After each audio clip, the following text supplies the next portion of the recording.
Good morning. I love to see the networking and the chitter chatter. It's all good.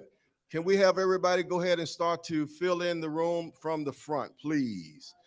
I know that the Chiefs have to scoot out in a little bit about 9:30, but if we can have everybody go ahead and fill in the front of the room.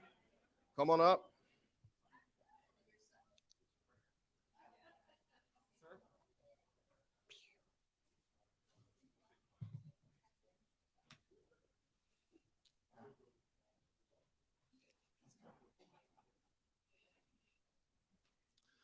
We're still waiting on a few more folks, and once they get here, we're going to rock and roll. Mr. Dean, good to see you, sir.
We got about 5 minutes and we'll start.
All right, we're having the countdown going. Ladies and gentlemen, welcome, welcome.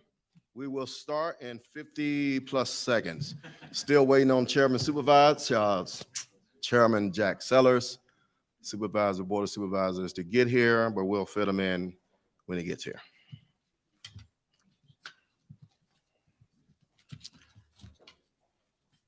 How are the levels?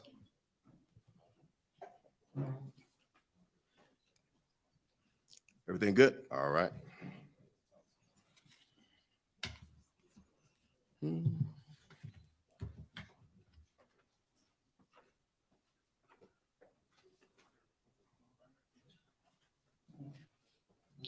All right, go ahead and put your phones on silent or vibrate, please, at this moment.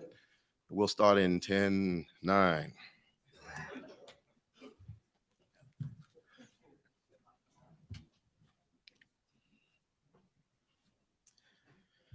Good morning. All right, yeah, I got to wake up. This is a good day. Good morning. Good morning. Ladies and gentlemen, welcome to the Arizona Foundation's Bridge Forum, the next generation, Young Voices Leading Change. This forum is our 16th Bridge Forum in our history. Welcome to all of you online, tuning into our live stream from across the country. I'm Ron Williams, president of the Arizona Foundation and U.S. Air Force Desert Storm era veteran. I'm honored to serve as master of ceremonies for this important session today. This segment will include panels of young and mid-level law enforcement representatives from Mesa, Scottsdale, Tempe, and community leaders from the East Valley NAACP, Greater Phoenix Urban League Young Professionals, Black Chamber of Arizona, African American Christian Clergy Coalition, 100 Black Men of Phoenix, and the National Coalition of 100 Black Women of Phoenix. Our goal is to have a dynamic, synergistic, and informative discussion focused on new cultural norms on how law enforcement intersects with the community in this age of video cameras, protests, and unrest. We are looking forward to the Governor of Arizona, Doug Ducey, joining us later in the program. We want to thank everybody in the room who came to support this forum, our congressmen, our mayors, city council members, and all of our elected officials, police chiefs and other law enforcement officials, our educational leaders, and all of our community leaders. This is important. At the Arizona Foundation, our mission is to create and empower heroes in our communities. We want to thank our sponsors, Maricopa County, City of Scottsdale, Arizona Public Service, Mega 104.3, 101.1 The Bounce, Arizona Diamondbacks, Andrew and Amy Cohen, Loyalty Restaurant and Lounge, and a beautiful Saguaro, Scottsdale, where we are today. Let's bring their general manager to the podium for an official welcome from our host. Please welcome GM Joe Iteri.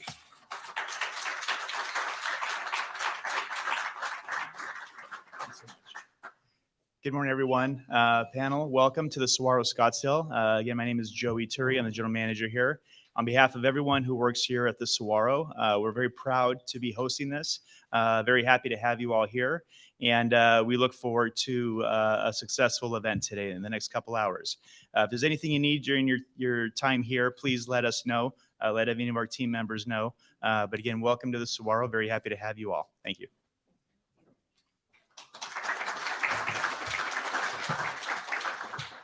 Thank you, Joe. Next, I want to quickly acknowledge our moderator. We will formally introduce him later in the program, but let me just say this. This good man is a straight soldier. Not only has he been there for these national discussions in Arizona and across the country, he's been there for this nation. He's president and CEO of the National Newspaper Publishers Association that reaches 230 newspaper outlets across the country. He's also the host of the Chavis Chronicles that airs in over 90 million homes worldwide. So please turn your attention toward the screen for this short clip. The Chavis Chronicles, an insightful and engaging look at issues dominating American culture. In this episode, we will focus on the intersection of the civil rights movement of the 1960s and the Black Lives Matter movement today. From politics. And when you have Black men and women killed in broad daylight, knee on neck, and there isn't a public outcry, we can never live up to the democracy we claim to be. The reality is this: we still have one of the largest income inequality gaps in the country. To the pandemic, And it's not vaccine hesitancy. It's more so there's not a hospital within our community. You understand that there's no pharmacies in our community. from entertainment A lot of the most popular music really is not saying anything that can impact us in that quest for social justice, for environmental justice, for peace, for love, for equality. to economics, When you tell the truth, you have to tell the truth of enslavement, that this country was built on the backs of Black people, taken with land taken from Native people. the Chavis Chronicles. Season 2, with dynamic new guests addressing critical issues on the hearts and minds of America.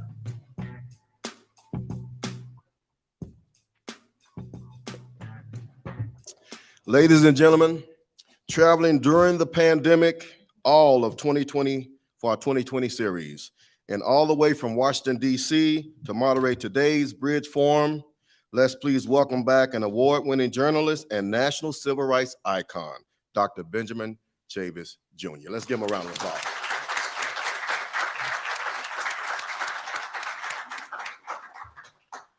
Now, let's get to our program. To provide opening remarks, it's my distinct pleasure to bring to the podium a man of action.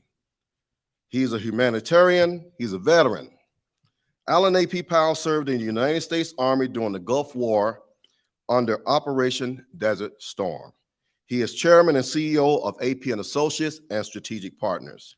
AP has been recognized for its community service and giving back to the community and the Corporate Choice Award from the Black Chamber of Arizona, Arizona Dr. Martin Luther King Jr. Award, Whitney M. Young Greater Phoenix Urban League, Edward M. Kennedy Community Service Award from the American Association of Access, Equity, and Diversity, the ABC 15 Salutes Arizona Veterans Award, Most Influential Man in the Valley. He was the Arizona Grand Marshal for the 21st Annual Phoenix Veterans Day Parade and received the John S. McCain Inspirational Leadership Maverick Award. He's a true servant, and with Aaron Bear, they co-founded the Arizona Foundation. They are the vision behind today's 16th Bridge Forum. Please join me in welcoming Mr. Alan A.P. Powell.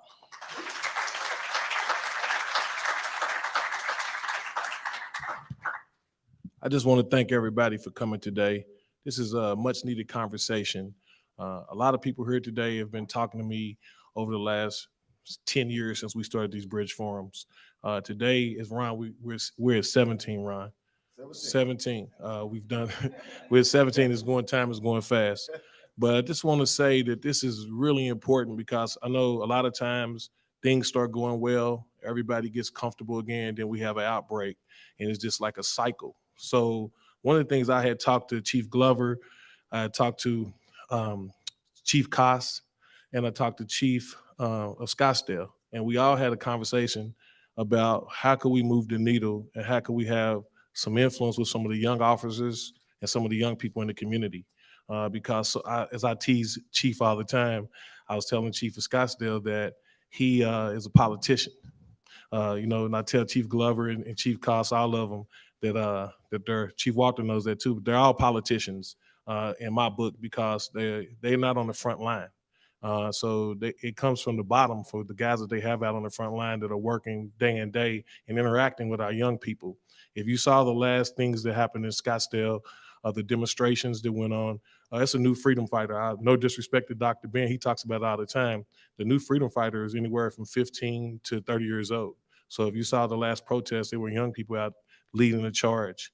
So we had to get the young people involved because they want to be part of the conversation. They control all the social media. They control the dialogue in the community now. Even during the pandemic, if they go, the parents go. I mean, it's a lot that goes with these conversations, just besides us sitting up here trying to feel good. We actually started this in Scottsdale in 2017 under Chief Rob Bell's leadership, who's a good friend of mine, is here today. But we actually started this, and we did 29 changes, if you correct me, Chief. We did 29 changes inside Scottsdale, our recommendations from the community. And Chief Walter has stepped up, and he's continued to take the mantle that was passed to him to still make sure that he has a relationship with the community. So just want to make sure that y'all understand the importance of why we're here today. I also want to give a special shout out to my daughter, Aaliyah, who came from Kentucky to support me today. And she's a... And I told the three chiefs this when we actually met. This really means a lot to me now more than it did in the past. It meant a lot to me. But my son got murdered about 6 months ago in Kentucky in the same neighborhood I grew up in. He was shot 28 times coming out of a grocery store. And one of the things I talked to some of the police officers I grew up with in my neighborhood, and he says, AP, it's a different world now. I said, what do you mean? He says, well, we do reactive policing. And now, from proactive to reactive. I said, what do you mean? He says, well, we go after the fact now because some of the times when some of the officers get there too early, we end up getting criticized. He said, it goes from us trying to defend somebody to us being prosecuted on our own. So it works both ways. The community has, if you want law and order, you have to support it. But also it goes both ways. The law and order has to respect the community too. It's a two-way street. So that's what this is all about at the end of the day. I want to give a special shout out to my good friend, Don Wallace, who is here today. Don Gross, who's here to support me today. She's a good lady. She's a former head of the Arizona Manufacturing Council. So I don't do politics, but she's running for Attorney General. She's an attorney for Ping, where her grandfather was a founder of Ping Golf. So when y'all play golf, her grandfather was a founder of Ping. So she may give you a set of clubs or a discount. Well, I just want to say thanks to everybody for being here today.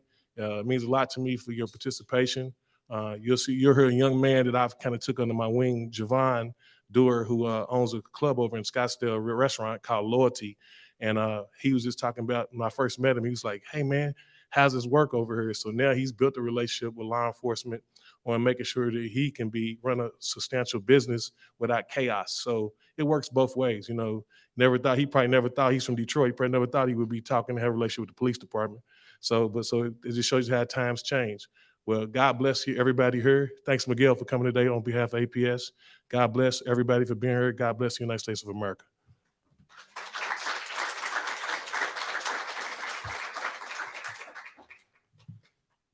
So clearly you can see that this is important enough for the superintendent of Arizona's largest school district to take time out of her day to be here with us, Dr. Anley Forlis. This is important. So we're going to move forward with our agenda. Thank you, AP. Next on our agenda, we will have our invocation, followed by the national anthem, followed by the Pledge of Allegiance. As you stand for the singing of the national anthem, next, please remain standing for the Pledge of Allegiance. Now for our invocation, we bring to the podium John Talley, the executive pastor of Roosevelt Community Church and representing the African American Christian Coalition. Please welcome Pastor John Talley.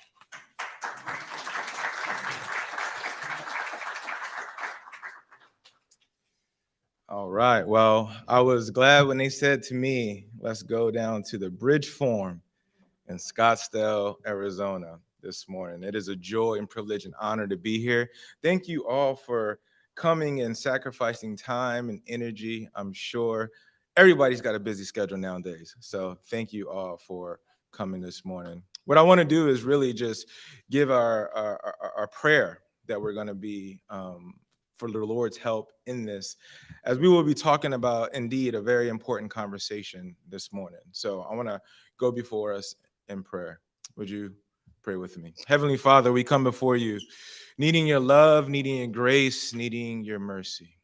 I thank you for all the men and women who are here this morning to have a conversation, Lord, to have a conversation that is important, that is needed, that many people have had conversations about this for a long time, but being able to have this platform to be able to discuss important matters in the world that you created for all of us, Lord. So I ask for us to be able to hear each other, to listen, to understand, and to be able to be forgiving and have that grace and mercy that we all need. So Lord, we thank you, we honor you, we praise you. In Jesus' name, amen. Please stand.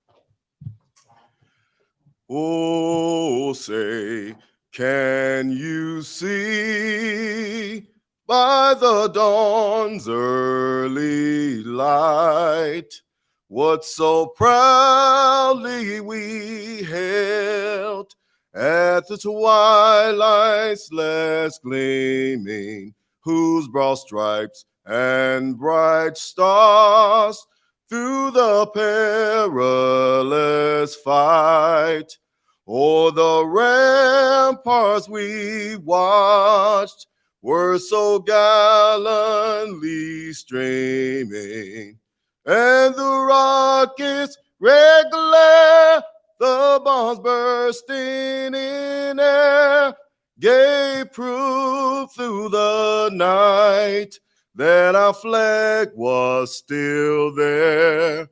Oh, say does that star-spangled banner yet wave? Oh, the land of the free and the home of the brave. I pledge allegiance. I pledge allegiance to the flag, United States of America, to the republic for which it stands, one nation, under God, indivisible, with liberty and justice for all. Please be seated. Now we'll have a special remarks from U.S. Congressman David Schweikert. David Schweikert has served as the U.S. Representative for Arizona's 6th Congressional District since 2013. Please join me in welcoming Congressman Schweikert.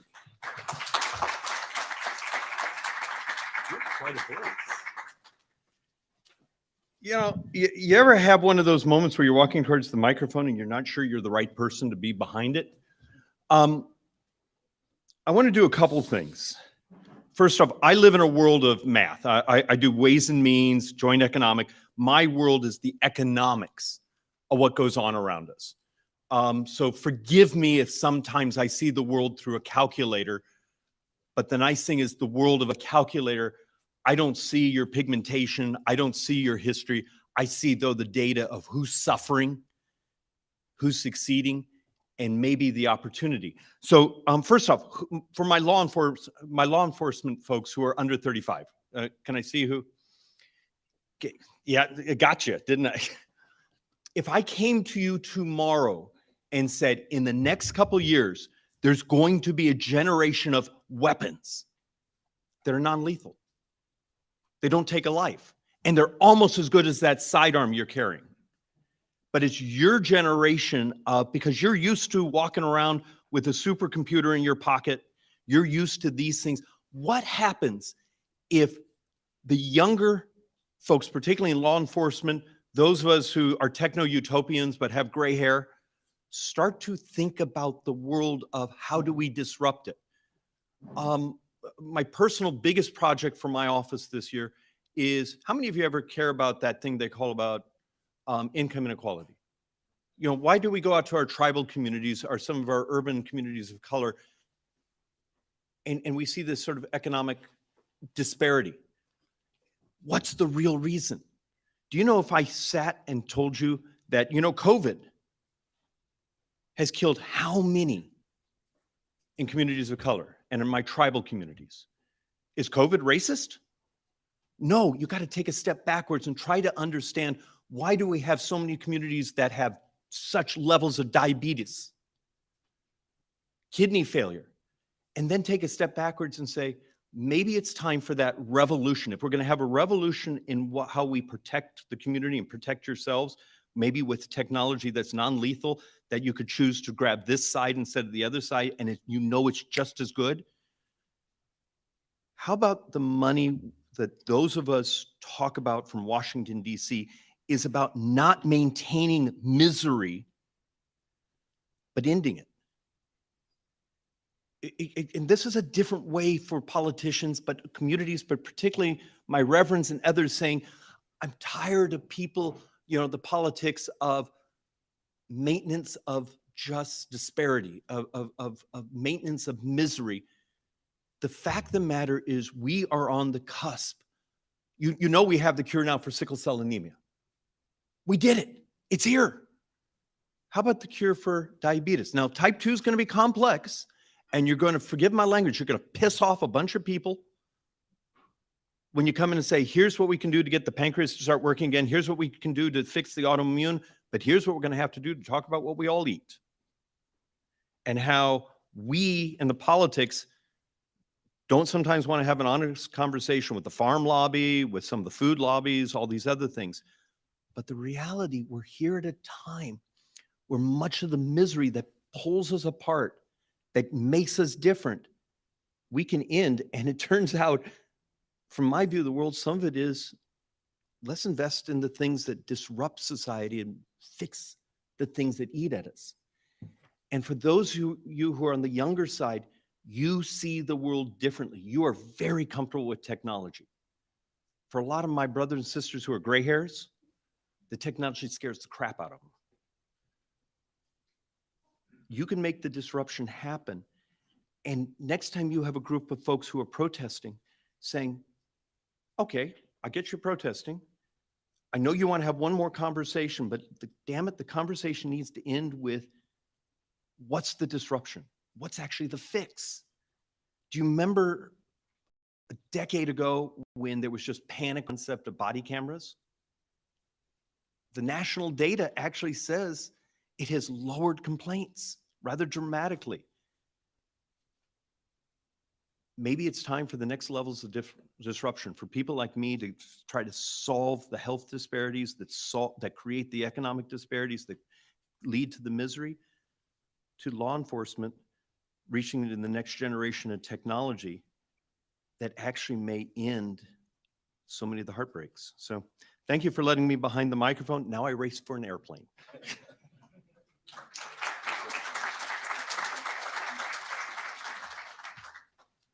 Thank you, Congressman. Thanks for being here. This is important. Can we say it enough? George Dean, I think you showed up here. Thank you for being here, Mr. Dean. He's the president and CEO of the Greater Phoenix Urban League. Now we have special remarks from the chairman of Maricopa County Board of Supervisors representing District 1. He's been a committed supporter of the Arizona Foundation and the work we do in Arizona and across the nation. Please join me in welcoming Supervisor Jack Sellers. Give him a round of applause. Jack.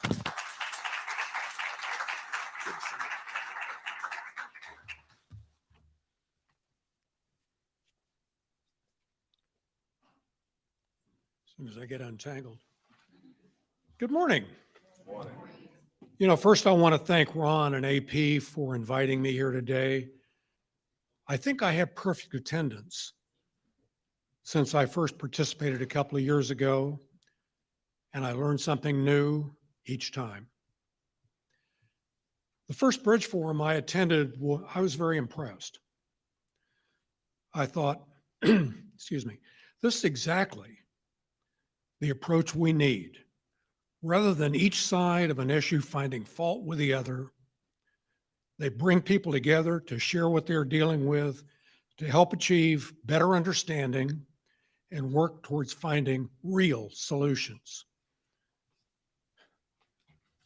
These programs are so crucial if we're going to meet the challenges before us today.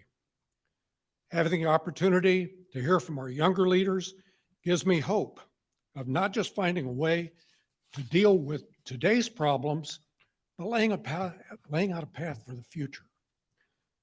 Got a little bit of allergies, sorry. I, for one, can tell you that doing the right thing is hard.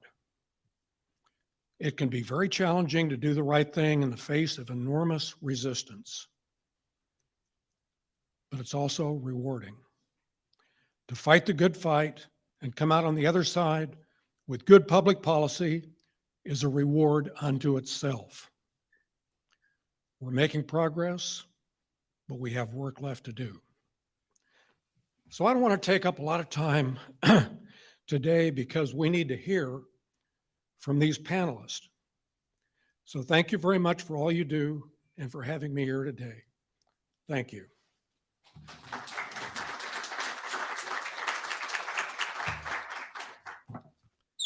Thank you, Chairman Sellers. Next, we have special remarks from Javon Durr, Director of Promotions, Loyalty Restaurant and Lounge, one of our sponsors. Please welcome, come on up, Javon Durr. Let's welcome him to the podium.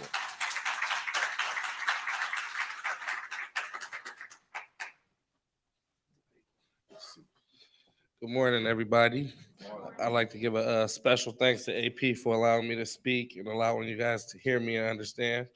The importance of building a relationship with law enforcement is very, very important.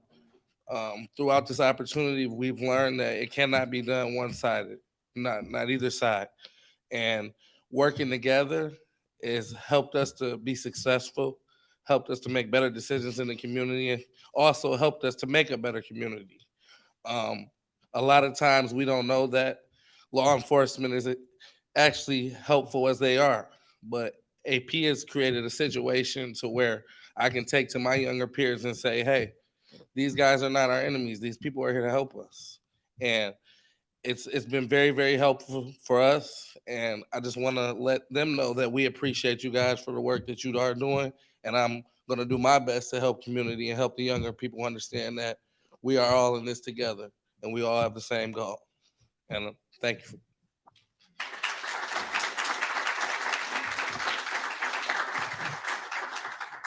Thank you, Javon. I think we may have a cue that the governor will be showing up, but we'll keep our program moving and adjust accordingly. Now, to our panel of mid-level, young law enforcement representatives from Mesa, Scottsdale, and Tempe, our distinguished young leaders. Panelists, I will introduce you to our audience before we bring up a moderator. Please wave your hand for the audience and our production crew as I introduce you. But I just want to give another quick thanks. We would not be here without the chiefs. And I know AP mentioned them, Chief Ken Calls from Mesa, Chief Walter, Scottsdale, Chief Glover, Tempe. Those guys have stepped up to the plate and we're all working together to do the right thing. So thank you, chiefs, for being here. Now, I'd like to introduce to you Detective Richard Encinas from the city of Mesa, the Officer Anthony Stockton from the city of Mesa, Officer Derek Fluellen from the city of Scottsdale, Officer Margaret Diaz from the city of Scottsdale, Detective Lindsey Fernandez from the city of Tempe, and last but not least, Sergeant Steve Carbajal from the city of Tempe. Let's give him a round of applause, ladies and gentlemen.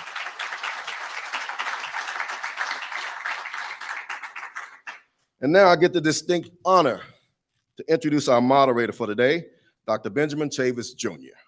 In his youth, he was an assistant to Dr. Martin Luther King Jr., who inspired him to work in the civil rights movement. In 1980, he became vice president of the National Council of Churches. He was the national director of the Million Man March and is currently president and CEO of the National Newspaper Publishers Association. Again, he's the host of the Chavis Chronicles on PBS and airs on over 90 million homes worldwide. All the way from Washington, D.C. to moderate today's Bridge Forum, let's please welcome back an award-winning journalist and a national civil rights icon. Please welcome Dr. Benjamin Chavis Jr.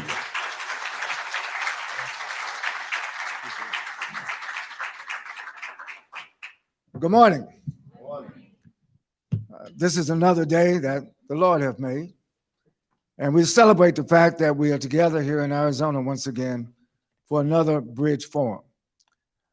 Traveling with me is my significant other. Please greet her, Tish Bazil. So, listen, AP Powell is a special kind of guy. He and Aaron Burr started the Arizona Foundation years ago. And of the 17 Bridge Forums, I know I've been to the majority of them. My father was a veteran of World War I. And I have a special affinity toward all veterans because I know that the sacrifices that our men in uniform and the military make for our democracy is not perfect, but our democracy is the best democracy in the world. and we have to continue to work to improve upon it. In my younger days working with Martin Luther King Jr., I learned something about what this forum represents. And that is the importance of not only having a dialogue, a discussion, but after the dialogue and after the discussion is what it is we will do together to make our communities, to make our nation, to make our world a better place. So I'm just thankful to be back and to be asked by the Arizona Foundation to moderate this session. To all the elected officials, to all of the clergy, to all of the chiefs, we're gonna have a great time today. This has been recorded, rightly so, but don't be fearful of recording because I know it's in the dialogue that we'll capture what needs to be captured. Ron has already introduced you, so I'm gonna get right into it because with time, we have two different panels. First panel, and then we're gonna hear from the community. So I'm gonna start off with Officer Diaz from Scottsdale. Being only 2 years on the Scottsdale police force, tell us about what you would like our audience and the public in general to know about you and your experiences settling on the Scottsdale Police Department. Okay. Good morning, everybody. I'm happy to be here. Thank you for having us. So I've been with Scottsdale, like he said, for 2 years, but I also did 2 years in Chicago. So I was born and raised in Chicago and then moved to Scottsdale. Very happy, did it for the weather. But as a police officer, I've worked on the west side of Chicago in the low kind of income and poverty. That's where I was born and raised, and then I also worked there for 2 years. So the way I see that they viewed police officers was obviously not good. So that's something that me as a police officer, I'm trying to change, even coming here to Scottsdale. And I think the way to do that is basically what these new millennials want to do is basically be heard. So, through these protests and everything through social media is they want to be heard. So I think it's important as an officer to listen to what they have to say, whether it's through social media, just responding to calls, and letting them know that they can use us as a resource rather than seeing us as a problem or as a hindrance. And so that's my goal as an officer, is basically to let them know that us as officers, when we put on the uniform every single day, we all have one goal in mind, and that's to basically go out, help the community, and be that resource for you, not show up and see us as a problem. So that's what I think we can all say that that's what we start off our goal on, is to basically hopefully change their mind on how they see us, and just one call at a time, or through using social media as a platform, and start from there. Something as simple as having a cup of coffee with them and just having a simple conversation with them. So. Great. Well, I'm sorry, you've been here for 2 years. I want to say welcome to Scottsdale. But thank you. Seems to me you bring not just sensitivity to the job. Yeah. What you bring is not only a cultural and a social location, but you do more than empathize because you are part of the community. Correct. That you represent. I think that's so important, that this division, but sometimes it's a false division between police and the community. Right. We all live in the same vicinity to one another, and to the extent to which we can understand our roles, see you as a helper, not as someone to brutalize. I think these perceptions also have to change over a period of time. I also just want to recognize a close friend of mine, and as former Chief of Police of Scottsdale, Alan Robwell. Thank you, Chief, for being here.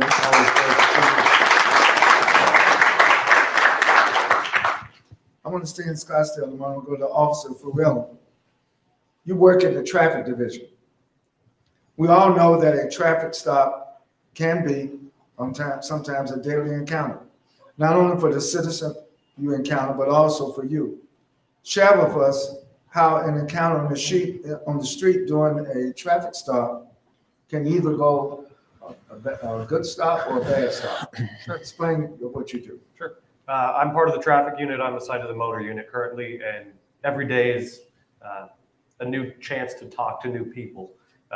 While I make routine traffic stops, there's no such thing as a routine stop. Every stop's a little bit different. Everybody's got a different story to tell on their interaction with us.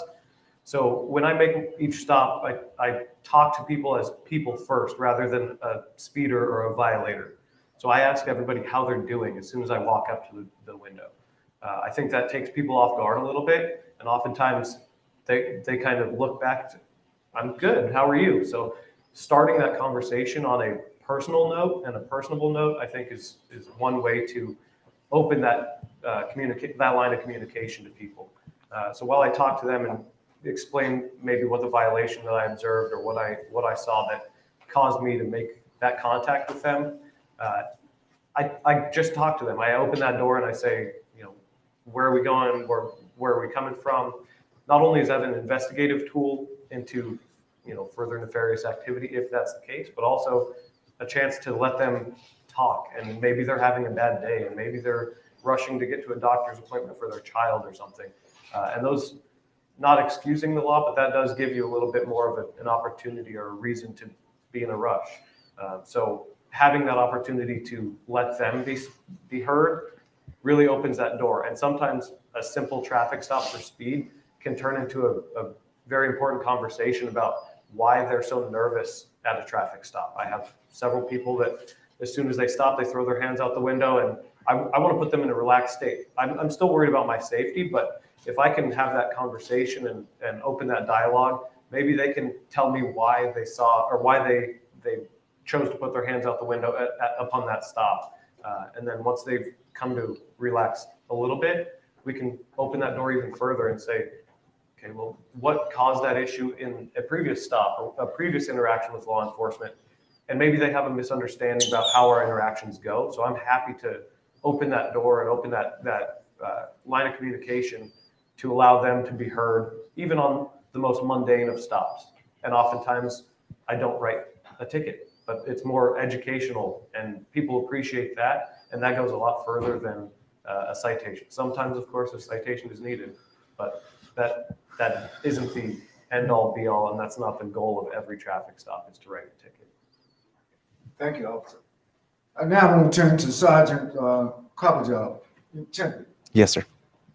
As a seasoned patrol officer who has experienced many encounters over your career, and I just say parenthetical, officer, I want you to know that because of my civil rights movement involvement, I've been arrested 68 times. Okay.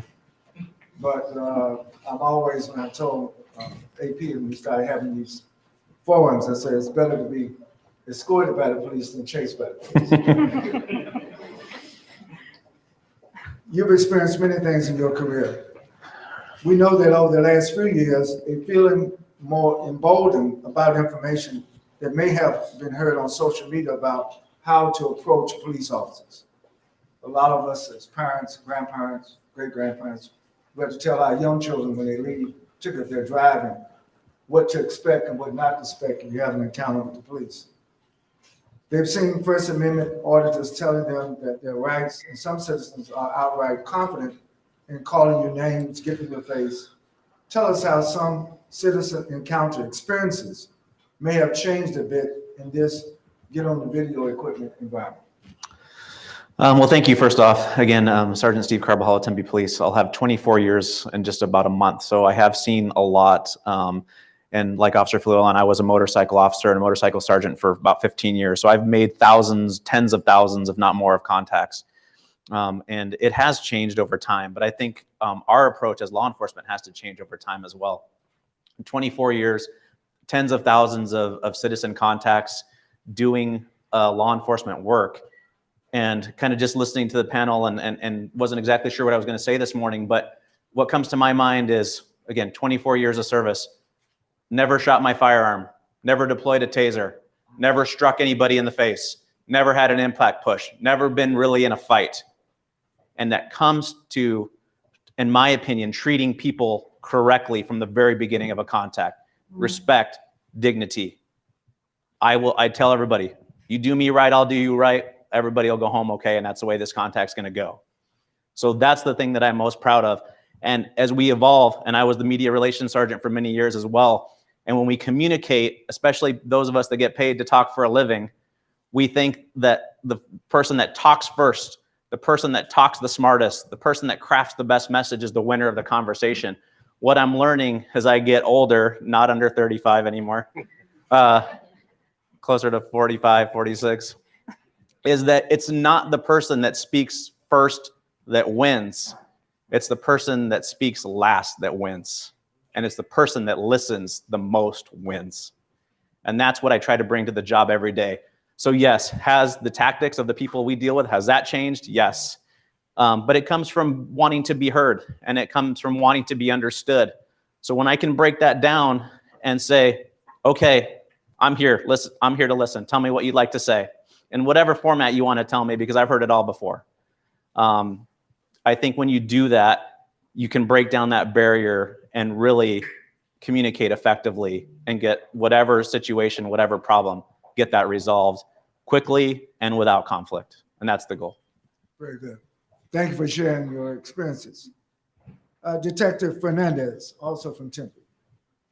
You were previously a school resource officer, and now you work on the Child Crimes Division. Tell us about how your experiences as an SRO, a school resource officer, have benefited you now as a detective working in child crimes. Okay. Good morning. My name is Lindsey Fernandez. I'm 28 years old. I grew up in the city of Tempe. I went to all the local schools in Tempe. My first year in patrol, I actually worked the neighborhood, the immediate neighborhood where I grew up and where my family lived. And that was an amazing experience to be able to go back to the same places where I had been when I was a kid and making contacts with people that I knew in different situations. I've been employed with the Tempe Police Department going on almost 6 years. I had the opportunity to be a school resource officer for 2 years. So during the pandemic and during when there was a protest worldwide going on. And that experience of being a school resource officer with kids between the ages of 11 to 15 has changed me drastically, both personally and in my career. Because my first year as a school resource officer, the kids, the community at the school, and the staff members, the parents didn't trust me.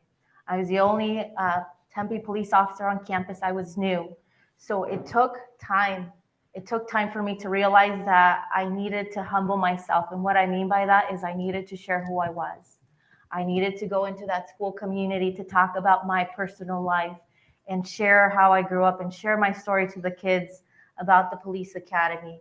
And with the staff members, as different events started going on in the country, have open conversations that at times were not easy, but having them, I realized was important. And when I was at the school too, recognizing that a lot of times when we come in contact, especially with our juveniles in our community, our youth, that sometimes they've had bad experiences, or sometimes it's what we're seeing on TV, but it's taking that extra time to showing and just being humble and to letting them get to know me has helped a lot. Now in my transition as a child crimes detective, where I'm coming across, unfortunately, very horrendous crimes committed to children from all walks of life, I use that same experience. So when families are meeting me for the first time, I find that, again, the trust is not there. There's fear, there's pain. And taking that extra time to humble myself and to say, hey, this is introducing myself, first name, my name is Lindsey Fernandez, this is who I am. And going from there has really helped. So now when I'm finding myself in these dynamic situations, and again, where kids are experiencing the worst of the worst situations or dramatic experiences, letting their family know that we will be there with them. It has helped me to be victim-centered, empathetic, and compassionate. Thank you. Thank you, Detective. So our next speaker on the panel will be, we're going to turn now to Mesa, to Detective Encinas. You formerly worked as a recruiter for the police department, and now you work in the public information office at the Mesa Police Department. I can only imagine that COVID-19 has affected the police, particularly for new recruits. But my question is, how do you handle it when the public may feel that you are holding back information or not answering a question about, or maybe something that is you've seen or somebody is caught on video? How do you handle that, the need for the public to know, but also for the need for the police department to do what it needs to do? Okay, excuse me. Yes, my name is Richard Encinas, and I think I'm the oldest guy here. Sorry, I don't know how that worked, but it's supposed to be a young people's forum. But I have youth is relative. If you're under 100, you're still right young. here. So I have almost 26 years on the department. So believe it or not, I came up through the ranks with Chief Cost there, and we used to work graveyard shift together way back when. But just recently moved into the media relations unit, which Sergeant Carbajal worked at Tempe for a long time. Let me tell you, it's been an eye opener. So I come from this. I have been on the side of, you investigate calls, you submit charges, you do those things, and now I'm looking at it from a whole different perspective. What are we doing as a police department in the community's eyes? How are we making those contacts? How are we keeping those open lines of communication? Those are all things that are super important. Our department, especially under Chief Cost, I'm not gassing him up because he's right there, but we are committed to transparency, which I think all of the agencies in the East Valley are starting to really get on board with that. So when it comes to especially what we call high emergency calls, things that are high value targets for the media and things that are going to get maybe not only local attention, but national attention. We really have to see both sides of the coin on stuff like that, because it's not only important as a department that we get the information out, but we want to get out the correct information. And also, there are certain times and situations that the public in the media we want to know this and we want to know that. And sometimes we have to balance getting that information out and being transparent, but also what is the county attorney expecting of us? We don't want to expose victims. We don't want to expose witnesses. We want to follow the steps of a proper investigation in order to either secure a conviction or get the right people put away, whatever that case may be. So a lot of times we have to balance those two things. And the media, at least from what I've seen so far, the media is very open here locally as far as, hey, we can give you this, but we cannot give you that. It's also important, and they were talking about technology. I am still learning technology on the go again. So I've seen really good results with, if we simply put things out on social media and let the public know what's going on, a lot of times that stops a lot of this, either we're trying to cover things up or you're not giving us all the information or things like that. So it's through those kinds of steps and being open and being able to tell my bosses, hey, this is what's going on. My bosses then make those contacts out here in the community with things like we are doing right now. And we can spread information that way as well. So again, trying to be open, trying to be transparent, getting information out as quickly as we can, but getting out the correct information. Very good, thank you. I'll stay in Mesa and have to go up to Officer Stockton. Yes. You're also a patrol officer in Mesa. We're going to deal with some of the things you learned in the police academy and how they apply to being on the street, particularly having to make sometimes a split-second decision. Tell us about what you've experienced as a police officer and what you need the audience to know, or sometimes the pressures and the tensions that police officers have to face when you have to make a quick decision or whether or not to use a weapon or not to use a weapon. Sure. So I'm Officer Anthony Stockton. I've been with Mesa. I started the academy. It'll be 2 years this coming up January. So I'm still pretty new in the world of policing. One thing they really stressed on us in the academy is they put us through as many scenarios as possible. And when I base scenarios, that's whether it's firearms training, driving, just talking with people, getting people's information, doing mock DUI investigations. We do all these scenarios, and at the end of it, there's always, well, what if this happens? How will you react? And they try to give us the answers to, based on our training. So for something where we may have to use a firearm, we're in a virtual training thing where we're talking with a screen, and that person pulls out a weapon, and then we have to react. And, they play back the video, and they'll show us how this person was moving, or how they were reaching for their waistband, or how they were trying to blade their body, or doing certain things, giving us clues that that person was possibly going to reach for a weapon. So we go through these scenarios, and we do this all through the academy.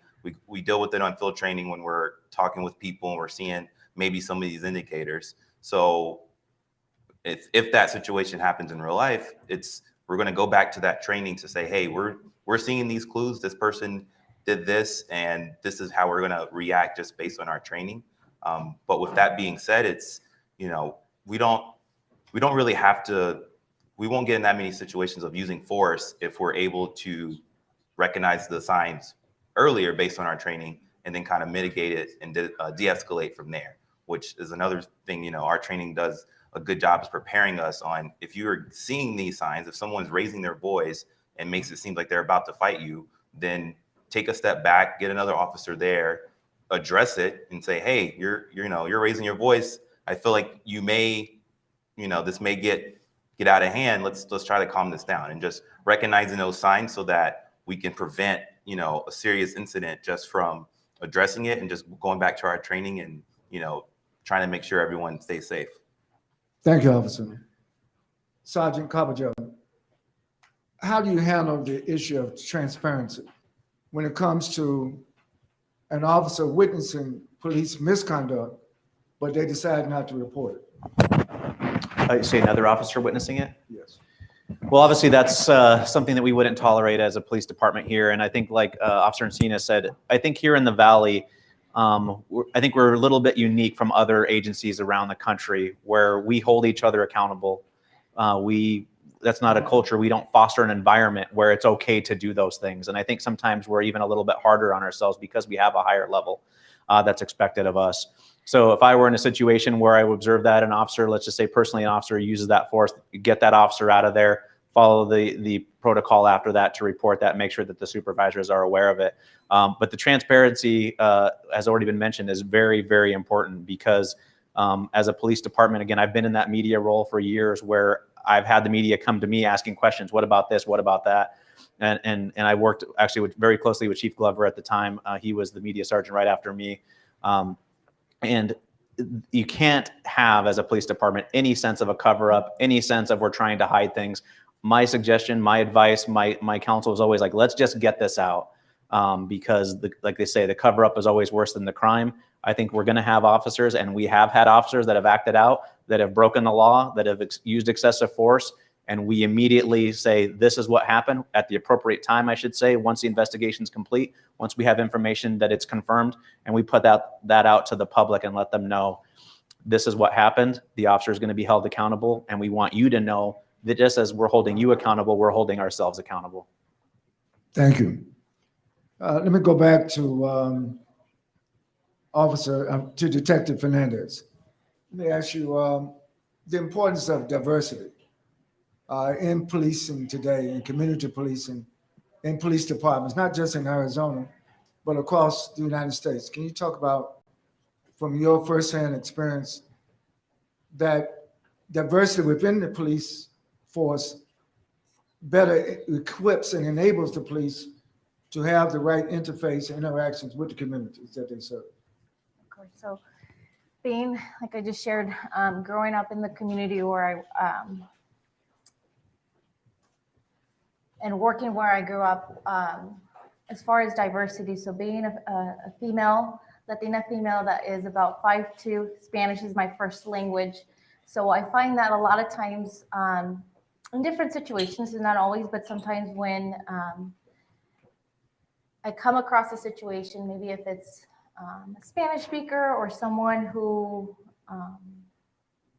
hasn't had contact with law enforcement, sometimes being able to relate your experience to them or just share or sometimes in just in different circumstances and across our community, there's in all our agencies, there's officers that have different experiences from the military, from across different backgrounds. But in the school, I found that very in the school when the kids had a lot of questions and would ask about my background and how I grew up and my challenges of how I became a police officer and the story of going through the academy, getting over the wall, of how that would make it easier at times, and it makes it easier to connect with people in our community.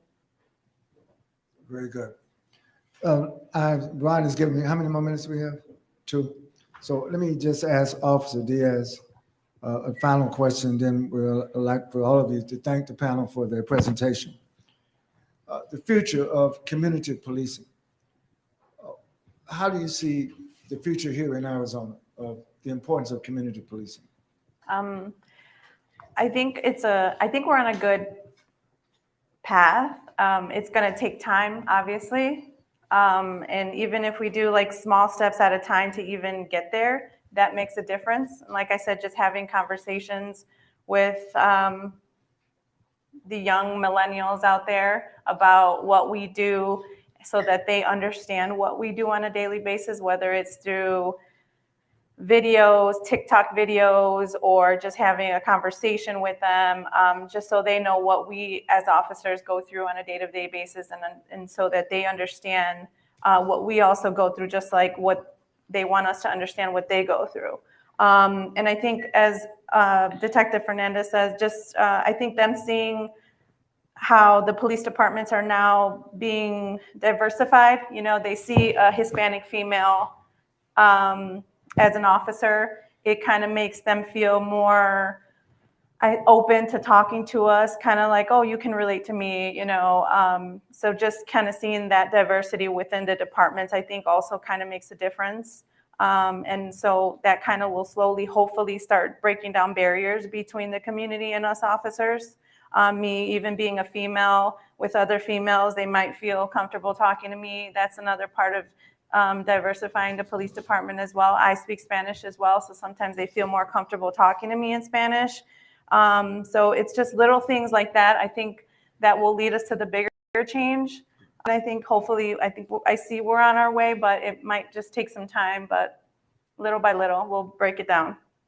Let's give all of our panelists a hand. They've done an excellent job. Thank you so much. And all of you are young. Right?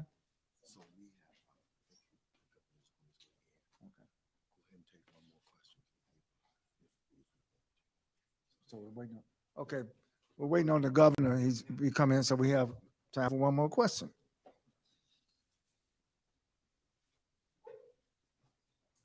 So let me ask Officer Stockton, you talked about what you've learned in the academy. Mm-hmm. Do you feel at this point, it's 2 years out now, right? Give or take.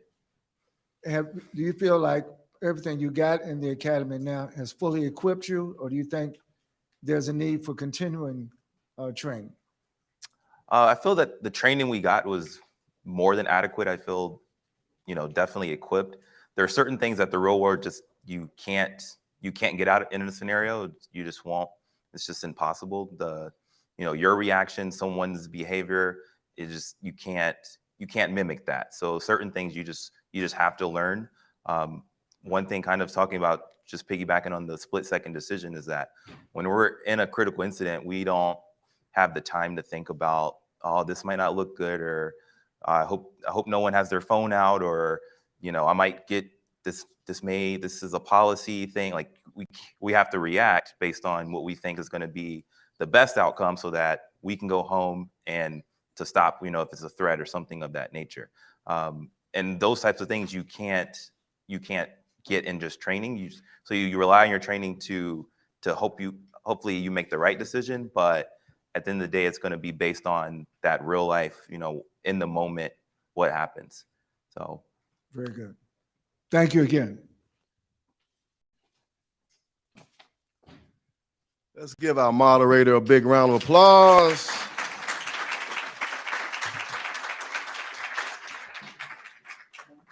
Thank you, panel. You guys have come in and answered the questions. So right at this moment, we're waiting for the governor to come through. I'm going to ask you go ahead and keep your seats while the governor gets here, and we will start the next portion of our program. We'll give him a second. If not, we'll a Heath.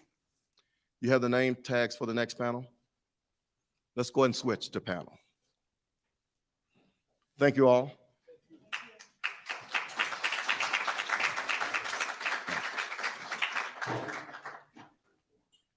I think you all have microphones on. He'll make that switch.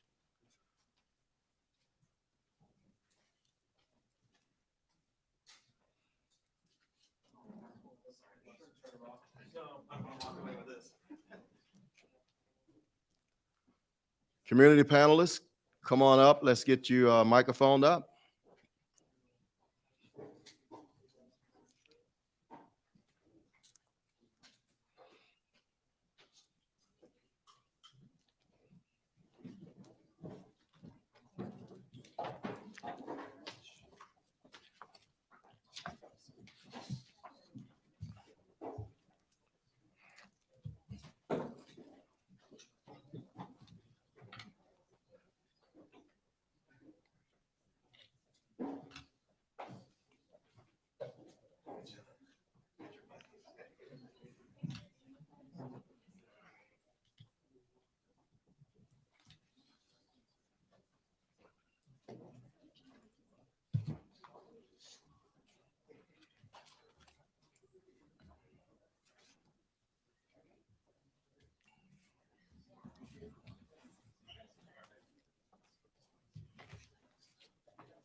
Give me a thumbs up once we get everybody tested on the panel.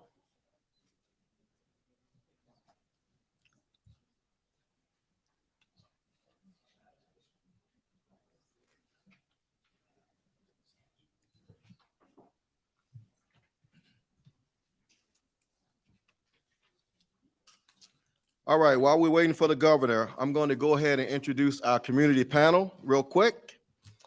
First, we have Robin Reed, the President and CEO of the Black Chamber of Arizona.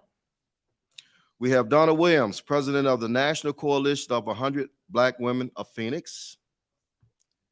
We have Jerry McPherson, Greater Phoenix Urban League Young Professionals.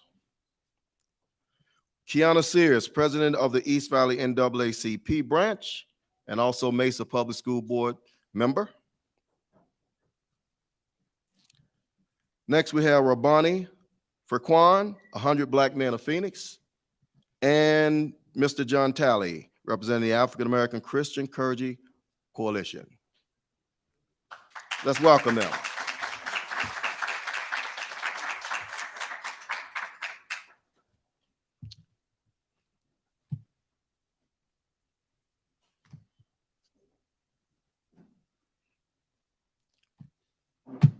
We're waiting.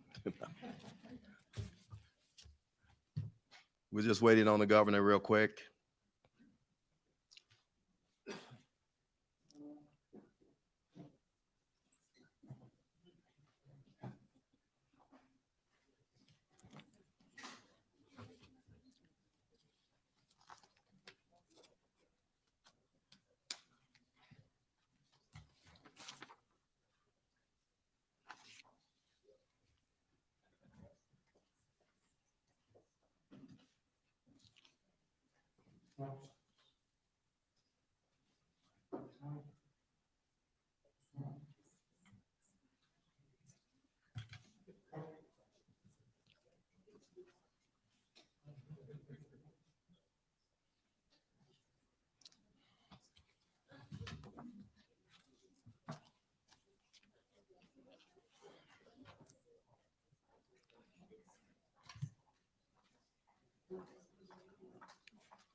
Ladies and gentlemen, let's please welcome the 23rd governor of the great state of Arizona.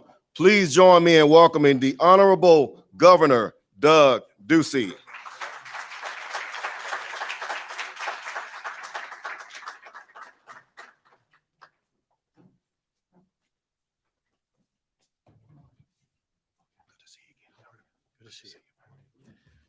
Hi, everybody. Thanks so much for having me. Ronnie, I appreciate it. I just want to make sure it's go time, right? Okay. Okay, you got it. Thanks, Ronnie, and hello, everyone. It's so great to be here. Again, it's great to be here in person. It's good to see you all face to face. I want to start by thanking my good friend, AP Powell, who gives me no choice except to come to this event, and I couldn't be happier than to be here. Thanks so much, AP. The other thing I like about this event is I know what a lasting impact it has on our communities. The last time we got together was 4 years ago, if you can believe that, in 2017. Arizona and all of us have been through a lot since then, and this past year has been really challenging for so many in our state. The COVID-19 pandemic, economic upheaval, the worst border crisis in over 2 decades, a disturbing rise in crime inside our cities, devastating wildfires and flooding, and of course, the deaths of George Floyd, Ahmaud Arbery, Breonna Taylor, among too many others. Events like these filled Arizonans with countless emotions, which is understandable, and it's been heart-wrenching. Sadly, this year has led to divisiveness and conflict within our communities as well. It's my goal that we can overcome this in our state and return to a place of unity. Bridging the divide between law enforcement and our younger generations will be critical in that effort. Our law enforcement officers show bravery and perseverance every day. There have been countless challenges this past year for our men and women who wear blue, and they are always the first to respond on the scene. They run to danger when others are running away. I know that here in Arizona, our police officers, sheriffs, and troopers are constantly being put to the test. Earlier this month, they successfully investigated, swept, and secured 5 schools in Maricopa County after shooting threats and suspicious packages forced the schools into lockdown. Last month, our law enforcement officers helped men and women evacuate buildings and homes in Chandler after a sudden explosion, and they successfully determined the cause of it. In June, police officers helped Arizonans evacuate their home after the catastrophic recycling plant fire in West Phoenix. And law enforcement has seized over 9,000 pounds of fentanyl at our border this fiscal year, keeping lethal drugs out of our schools, our neighborhoods, and our communities.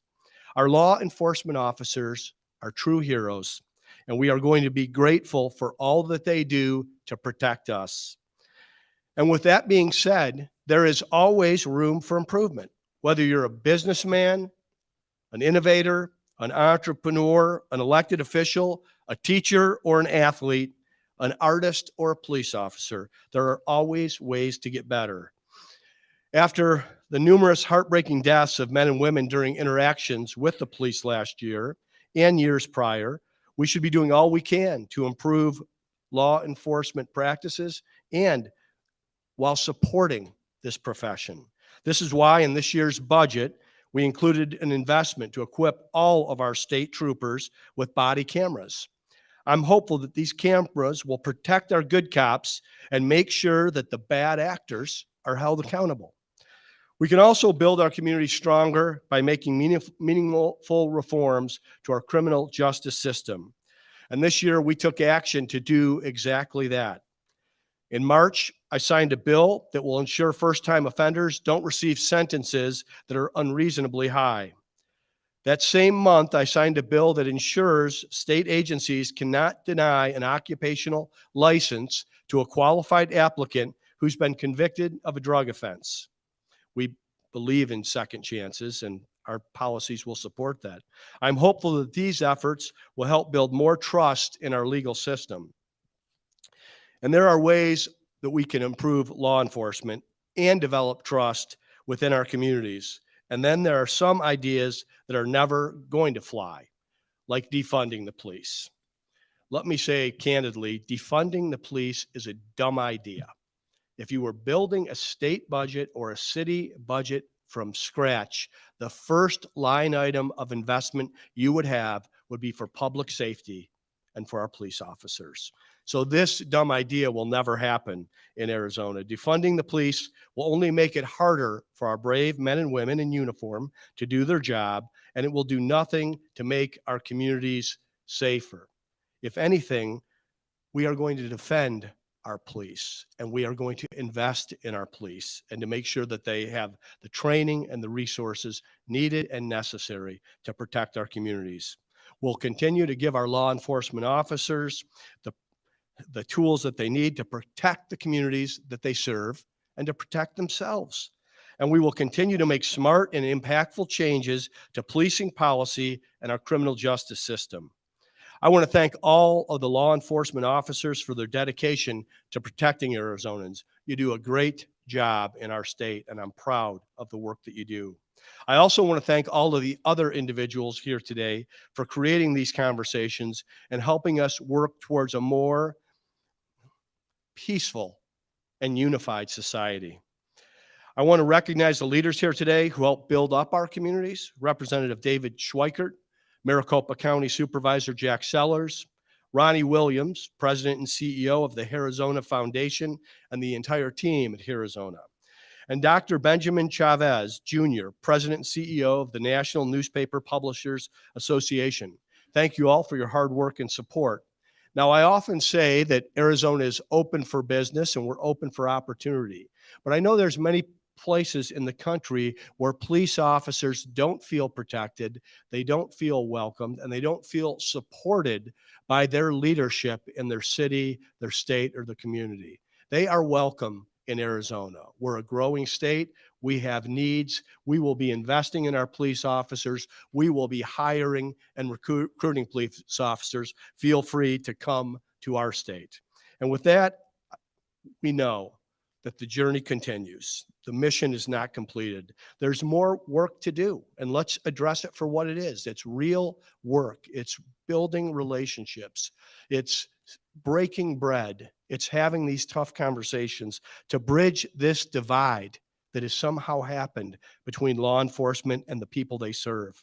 But I'm confident that together we can overcome this obstacle and that Arizona can actually be a model state for reform and how to do this, that we can be supportive of our people and our police. It's not a choice, it's a calling and something that must be done in our country if we want to have the safe environment in which we all want to live. So I want to thank you for having me. God bless you all. Have a great meeting.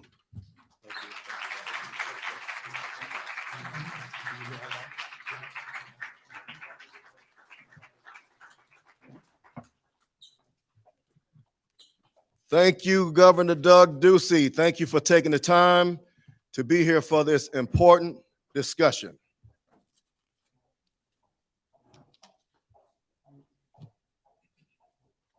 Okay, at this moment, we like to bring back up our moderator to moderate our community panel. Let's welcome back to the podium, Dr. Benjamin Chavis Jr. Thank you, Ron. Good morning, panel. We've off to a great start. We had a first panel. We've heard from the governor. Now we hear from our leaders in our community, who are also very young. I first want to start with Robin Reed from the Black Chamber of Arizona. I know you're national president, Brother Buzzer, very well. Mr. Reed, in addition to serving as president and CEO of the Black Chamber of Arizona, you also serve on the City of Phoenix Use of Force Committee. That's And correct. Disciplinary Review Committee Board. From your point of view, do you think that community leaders and police leaders are working collaboratively to discuss training, policies, and procedures, and overall, how to improve the relations between the community and the police? Well, obviously, I think the Bridge Forum is a wonderful example of the fact that that has begun, but that we have a lot of work left to do. So although I think that we are communicating well, it's also time for us to focus on moving the needle. I will tell you specifically one of the issues. I've had an opportunity to meet with, over the last year, with several of the police chiefs, including individuals from the FBI, several police officers. I have several police officers that are friends. And where we have a disconnect now, I think, is in empathy. Just simply understanding that law enforcement personnel are members of the community and they serve members of the community. I believe it was Officer Flewellen who stated it perfectly when he said when he approaches a vehicle on a routine traffic stop, his first thing is, how are you? Well, that's how people within a community communicate with each other. If you'll indulge me, I get things all the time, and I'm very fortunate to have a group of law enforcement personnel that I can reach out to when I have a question. Hey, I heard this, or this happened, or this is going on in the news. Can you talk to me about it? And I had someone send me a scenario of a routine traffic stop.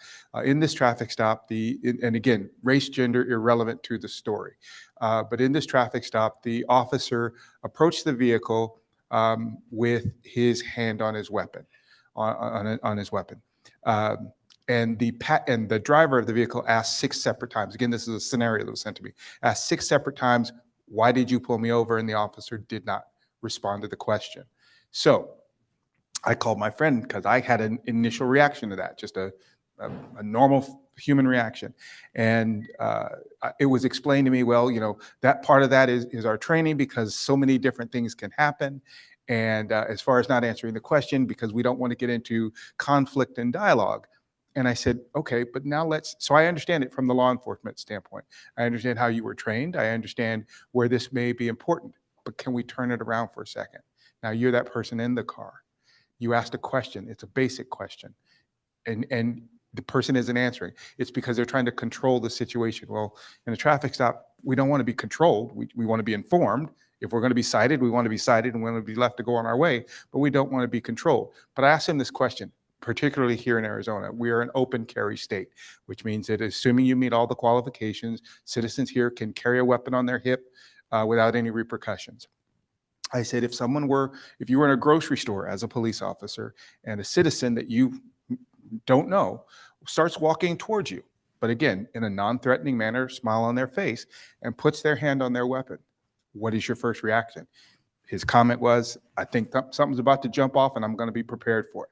I said, so understand that's what a citizen feels when you're walking up to their vehicle with your hand on your weapon. Now, I understand it may be training, but where I think we can work together is educating the community, because as you asked the question, what can community leaders and law enforcement, but this is a 3-legged stool. It's community leaders, it's law enforcement, and it's the community.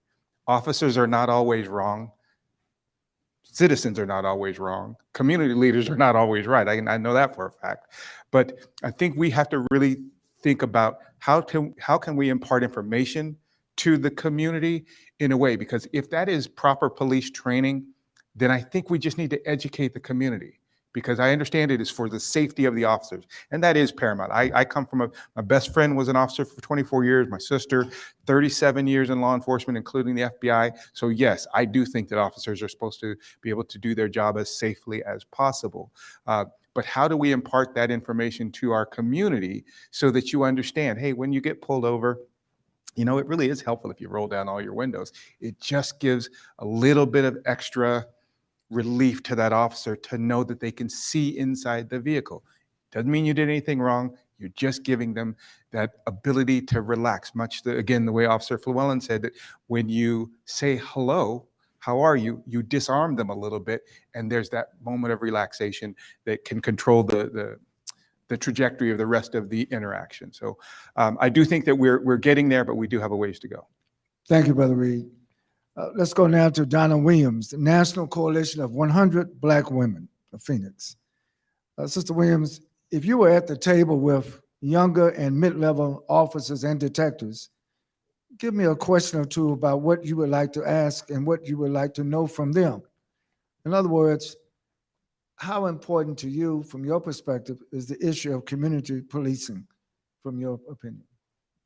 Well, first of all, good morning. Thank you for regarding me as young, Dr. Chavis. I received that. All right.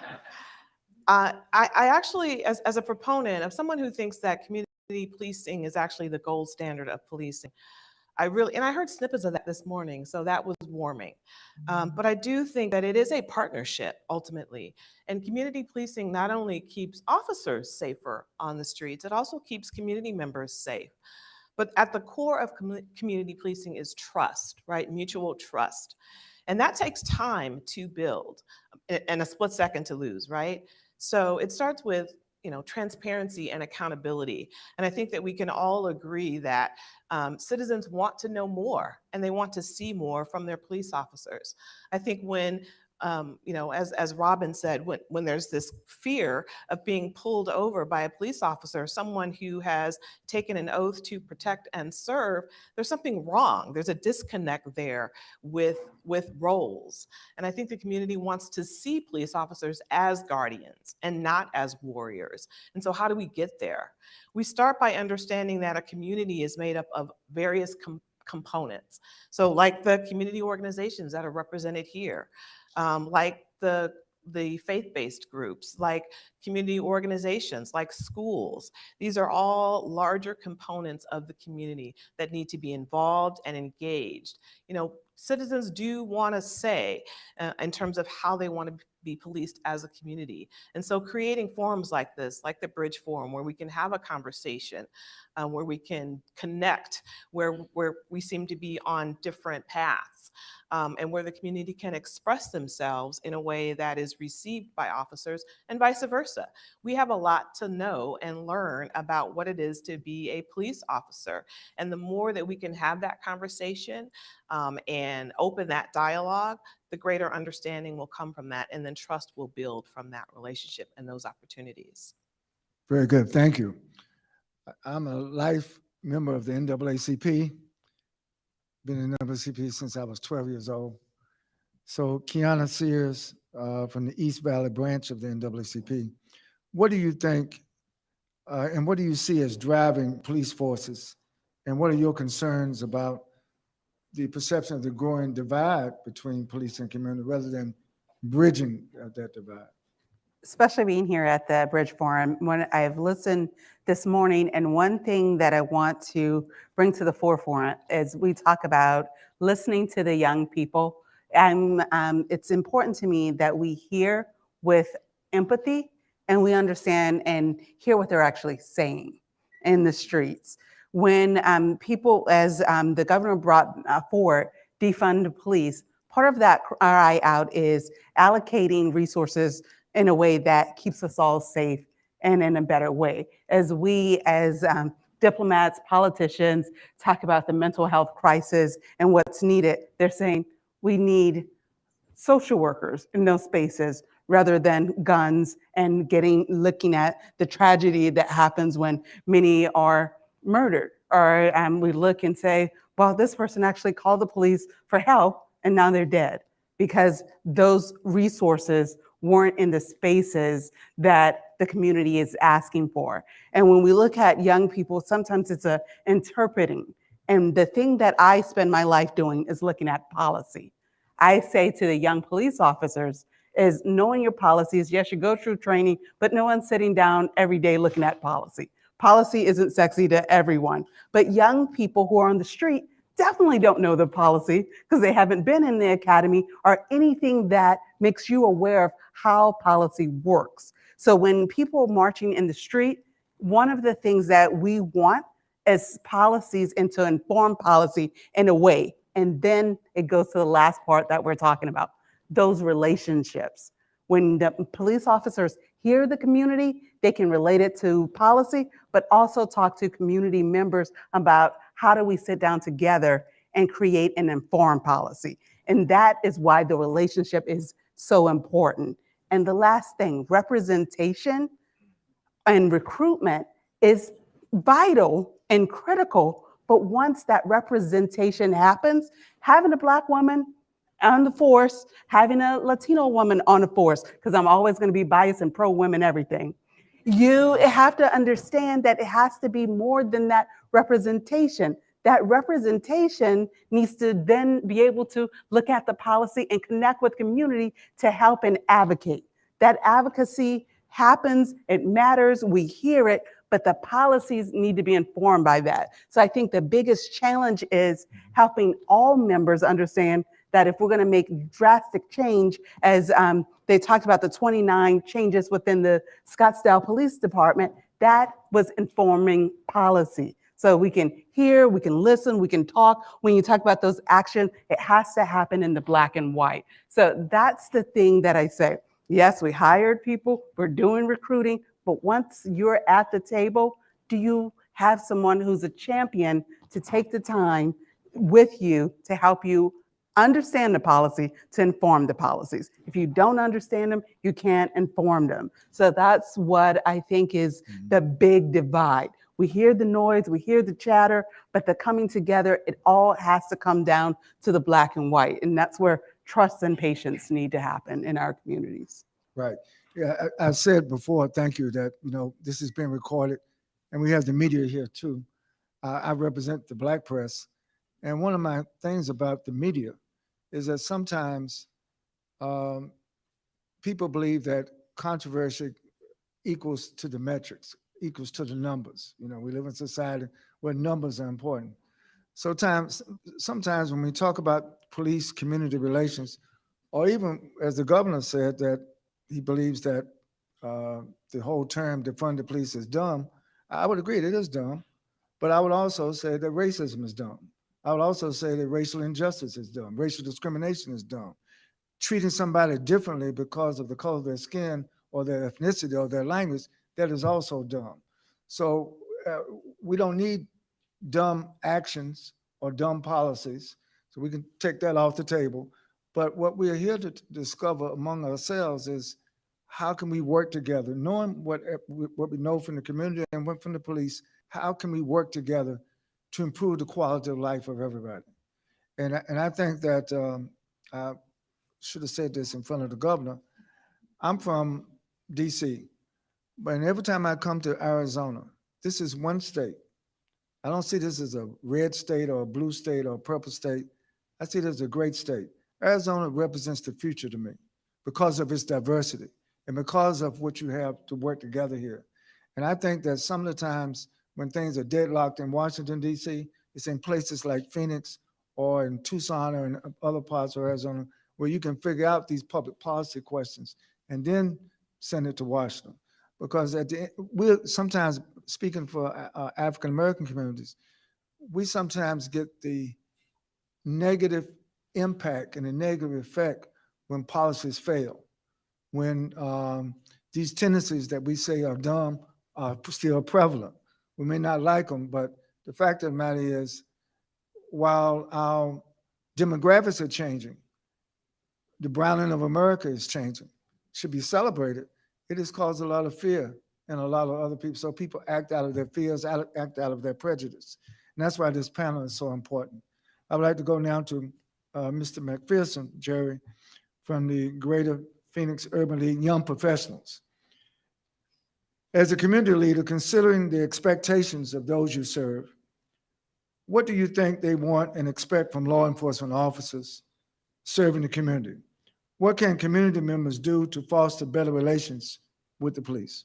Got it. So firstly, I want to say thanks again to Ron Williams, AP Powell, for having me on the panel, and thanks to you, Dr. Chavis, for the question.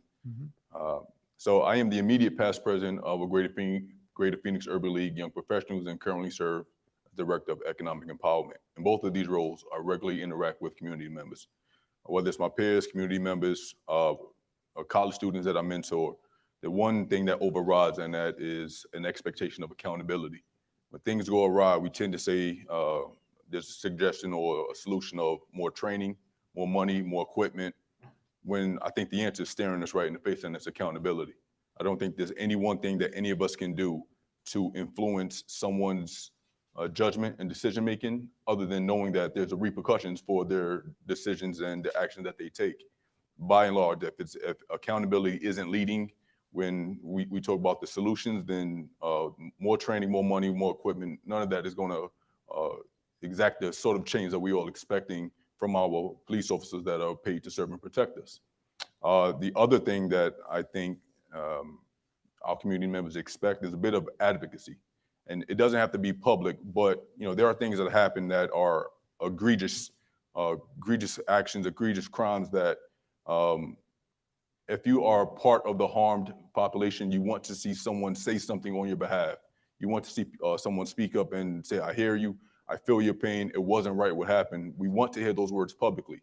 But even if it doesn't happen publicly, it can happen in your squad cars, it can happen at dinner with your family, it can happen in the gym with your colleagues. Someone needs to be advocating for those community members who are harmed, who are feeling disenfranchised, who have been slighted, and just not hearing from the people that are paid to protect you can be a bit troubling.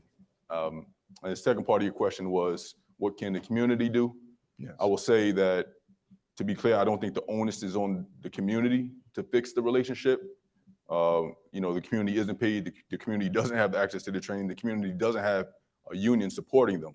But I do think we all can take steps to help, mend the relationship. And as Robin mentioned earlier, is empathy.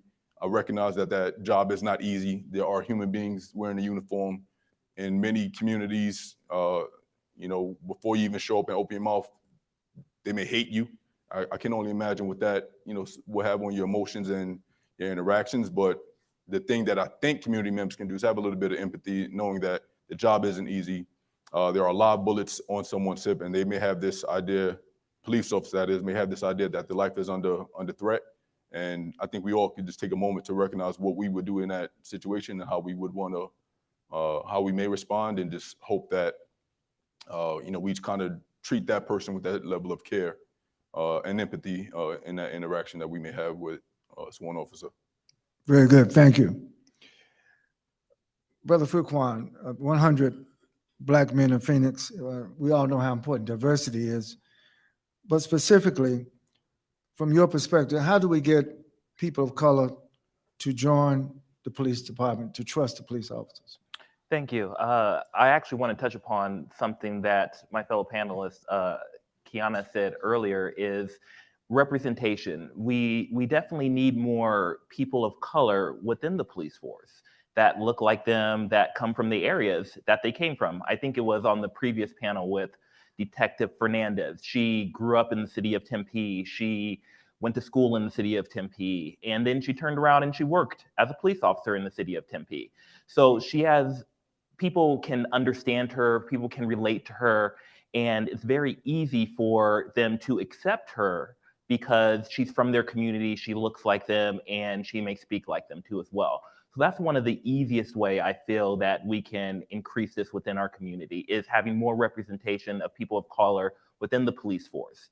Second would be to start young and show the youth, show young people that being a police officer is a great career. You have great benefits. You really do a good to the community, and really instilling in them that they can be a police officer if they choose that path. And it's not going to be an overnight process, but if we start younger and start showing some of the positivity within the community and within the police force, it will definitely help bridge the gap as we go down the line. Thanks. Very good. Now, Brother Tyler, if it were not for the Black church, there would not be a civil rights movement. That's right. Were not for the Black press and all of our business, our civil rights organizations. You represent the clergy coalition, the Christian Clergy Coalition. And given the climate of race relations in America today, what do you think faith-based community organizations should play in promoting harmony between the police and the community? Well, first and foremost, thanks for allowing me to be here once again. It's a joy to be able to see your beautiful faces. There's been a lot of talk too about the whole young thing. I've been told by many people I'm young with an old soul. So I just wanted to put that out there.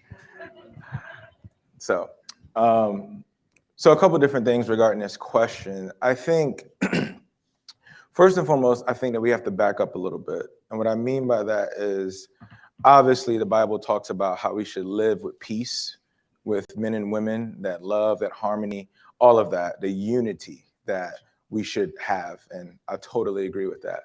But before we kind of can move to that, I think that there has to be a realization that there's a problem. The reason why the question is what it is, faith-based, trying to promote harmony, because it seems to be that there's some disharmony, there's some disunity. So I think we have to recognize what the actual problem is. And I think being at this forum, obviously, we're trying to diagnose some of those different things. So one, let's recognize what the problem is. Then after that, trust has to be built. And also there has to be some type of, apology, repair has to take place. Repentance, as the Bible would say.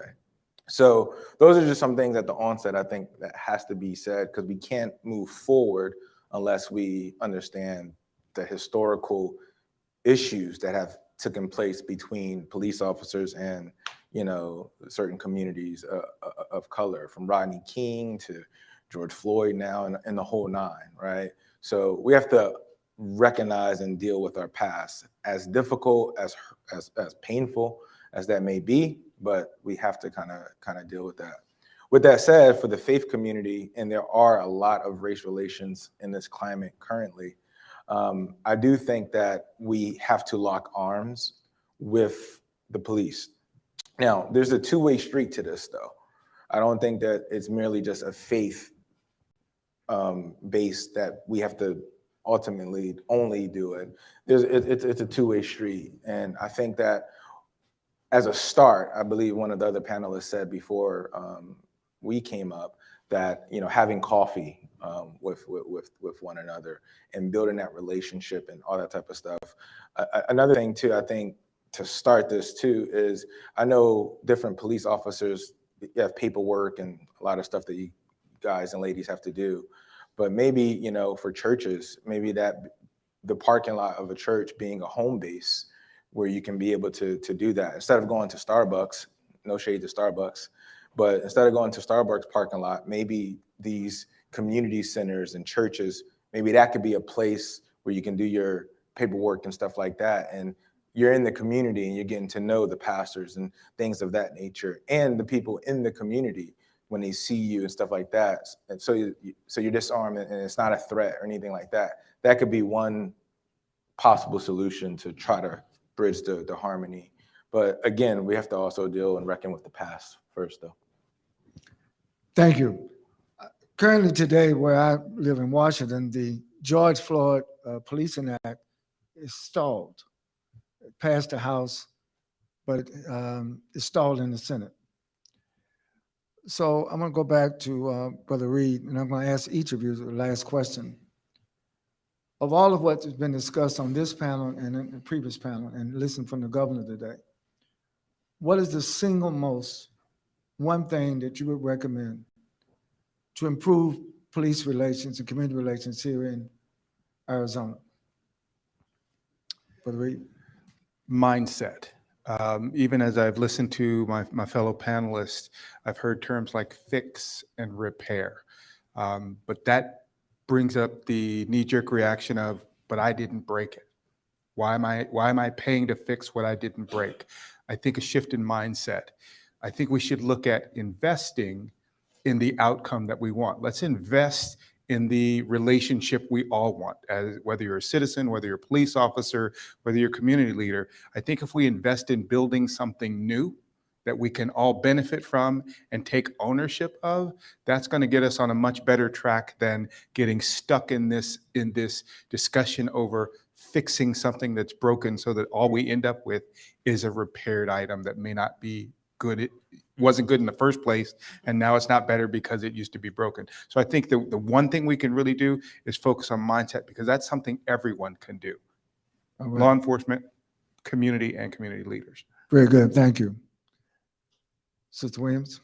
I think collaboration, right? To piggyback on what Robin said, can we reimagine what policing means in our community, right? And can we do that in partnership with the departments that serve our communities? We need to build a relationship. We need to extend each other some grace, number one. But number two, there's lots of great ideas. There's lots of great ideas on this panel, lots of great ideas in the community. We need to come together and decide, one, what kind of police department we want policing our communities, and then police departments need to decide what kind of police department they want to be to those communities that they're serving. We can't do this on an island or alone. We have to do it in partnership with each other. So I think collaboration is the next iteration of policing. Very good. Brother McPherson? My response to that would be in line with mindset, and would be making an conscious effort to eliminate the us versus them mentality. Oftentimes, it's if you're looking at it versus us versus them, no matter what happens on your side, you're taught, you're trained, you believe it's time to close the ranks, defend your own, and then we'll figure out, the next steps after that. When, if anything, if we're choosing sides, just choose right versus wrong. And when it's right, lean on the side of right. When it's wrong, speak out against the wrong. And both community members and police officers taking that approach, then the righteousness will prevail. Sister Sears? Yes, Thank you. definitely agree with all three. And so to me, I hear a systematic shift, because we know the history, and as my brother at the end, so acknowledging the long history, how we came to have policing. And when you look at it toward past, you can shift and change and actually repurpose the what the police department is today. So very much on the reimagining side. And I will always say it comes back to where advocacy meets policy. And so what we can do today is, as you talk about the George Floyd Policing Act, is as we as the NAACP have met with all the chiefs and their staffs and says, this is what we're advocating for. Partner with us, help us, rather than this will hurt and hinder the police departments versus the community want this to protect us. When at the end, the common ground is we all want to be safe and protected and live peaceable. So when the community is advocating for something, that the police officers and the divisions isn't that, oh, they want this, so that immediately is going to hurt us, and actually start a counter protest. It's like, this is what the community are. You're the community. How can we manage to inform policy to go forth? Very good. Brother Fuquan? I think more opportunities for panels and discussions like this in the community. I believe I was listening to Mr. Powell say that he along with some associates, helped City of Scottsdale make 26 changes to their policies and different things of that nature. And that's a lot. So different organizations like this, different forums like this, and maybe one person or two people can take some of the suggestions that were given back to their community and institute change. So little steps like having a panel like this, having forums and having discussions. People will take that information and that knowledge back to their community and share it. And in turn, it will definitely help in the very long struggle to institute change. Thank you. Thank you. Brother Talley? I'll concur with all my panelists and what they said. One thing to add, I would say, the word that keeps coming to my mind is proximity. And there's a wonderful book by a lady by the name of Michelle Warren. It's called The Power of Proximity. And the idea of having that proximity, being close with, again, I believe it was on the previous panel where one of the detectives grew up in a particular area and now she's serving that particular area, she knows the people, things of that nature. That proximity, when you're close to people, when you're close to issues and you're close to it, you have a different mindset a lot of times in terms of how to bear one another's burdens, to love on people, to share and be compassionate. And that word that we've been saying all day, that empathy, you're close to something, it's much easier for you to be able to have that. When you're distant from it, it's easy to look at it, us versus them, and that's not my issue. So I would say proximity is key along with everything that's been said. Let's give all of our panelists a hand. They've done an excellent job in answering the questions, and I'm going to just close out with a closing remark. I stand before you today as an optimist. I'm optimistic based on what I heard from the first panel. I'm optimistic based on what I heard from our second panel. I'm sort of the OG in the room. I've seen a lot of communities in all of our 50 states. Certainly when I was head of the NAACP, I got a chance to not visit all 2,000 branches, but a lot of them. We live in a great nation. There's so many great opportunities. As I look over the last 60 years, I've seen a lot of high points and a lot of low points. And I think that our nation is still somewhat at a crossroads. I think we should learn from our history, not necessarily repeat it. And I like the point about you recommending books. I know we're in the digital age, everybody's got their devices, but I also think we should read. We should read about the civil rights movement. We should read about the human rights movement. We should read about the women's movement. The Children's Defense Fund issued a report this summer that says, statistically now, in all of the public schools across the country, the majority of children in public schools today across the United States, including Alaska and Hawaii, the majority of them are children of color. So our nation is just not changing demographically, it's changing who we are and how we see each other. And I think we've gotten some hints today on both panels of what it is we should be about. The thing I like about AP and these forums, Ron, is persistence. No one thinks one panel or one session is going to change something that historically is deeply rooted in our society. However, out of these sessions, out of the persistence of Arizona, we can also find those things that we can work together. Personally, you know, I spent most of the 1970s, some of you may know, in prison. I was a member of the Wilmington, North Carolina 10. Don't have time to go into that whole story. Suffice it to say, we were sentenced to 282 years in prison in my home state of North Carolina because we were trying to get school desegregation for Black and white school children. He said, well, why would they put you away for that? Well, that was the time President Nixon was still president. I think John Mitchell was the attorney general. And this was 3 years after Dr. King was killed. This is in 1971. Dr. King was killed in 68. And it was this tendency to try to repress the movement. Similar now with all this voter suppression going on and all these things going on. And one of the things that I noticed about both panels, and I would say about Arizona, people who live in our communities, they probably have a lot of wisdom about what's not only happening in their communities, but what needs to change. And I think that sometimes, I've heard from both panels, we have to listen to the community, not just address the community, not just tell the community what they should be doing and what they need. Sometimes we think we should take time to listen. And the reason why I just mentioned the Wilmington 10 story is that I was 23 years old at the time and had already been arrested working with Dr. King many times. But all those were just harassment charges. Because, you know, you spend the night, you get out, somebody pick your bail. But somebody sentenced us to 282 years in prison. That was a long time. Now, why am I bringing this up today? It's because sometimes people may get fatigued. Fannie Lou Hamer used to say, I'm sick or tired of being sick or tired. And that means that for many of our communities, the whole issue of police misconduct is not a new issue.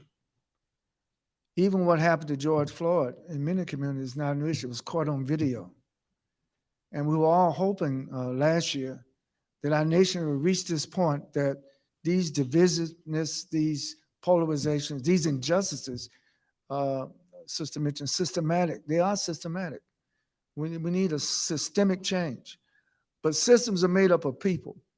And one of the things I learned during the Wilmington 10, and this going to what you said, Brother Talley, is that faith is important. Even though we served all that time, I decided I was not going to serve time. I was going to serve the community. So I went to Duke while I was in prison, got my master's degree, magna cum laude. The thing I'm bringing up today is that we should not let anything break our spirit. And I know a lot of times injustice will over and over repeat it, not just for police, but all other kinds of injustices connected. It will make you sometimes question whether or not there's any hope of things will change. But I can tell you the fact that we're having this forum says that things are changing, but we got to make sure it keeps changing. We have to not only keep that faith, but reapply that faith. I like what you said about reimagining and collaborating and rethinking, but we have to collaborate and rethink together. It's not about pointing fingers at each other. It's not about assigning guilt to somebody. It's about uplifting everybody. Because at the end of the day, we're all part of the same human family. We're all part of one family. And the history of our families is probably not that good because we have not learned how to affirm our oneness. We also, by and large, affirm how separate we are, how different we are, not how we are all brothers and sisters. So with that, I just want to thank you for allowing me to come back to Arizona one more time for the Arizona Bridge Forum. And I think the title of this forum, Ron, is correct. It is a bridge. It's just not a bridge over troubled waters. It is a bridge to the future. God bless you and thank you.